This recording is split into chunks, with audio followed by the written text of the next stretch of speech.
Hello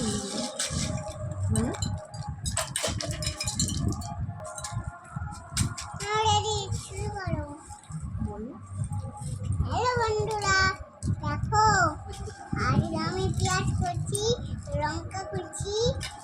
দেখো জল মিশিয়ে দিলাম, জল মিশিয়ে দিয়ে মাছি। দেখো বাচ্চা লঙ্কা ভিজে রাখছি আমি, পরে 1 ঘন্টা পরে হয়ে যাবে, তখন বুঝছি। দেখো হয়ে গেছে, দেখো আমার পুরো বাদাম বাদাম হয়ে গেছে। এবার খেয়ে দেখি তো কেমন টেস্ট এটা।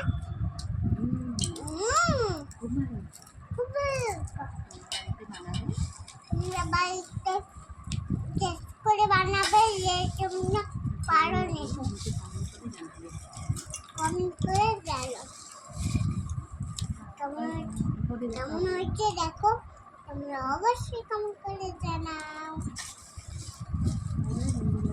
বাই বাই বন্ধুরা, কমেন্ট করো। এ দেখো অনেক তেল দিয়ে মাখা হয়েছে।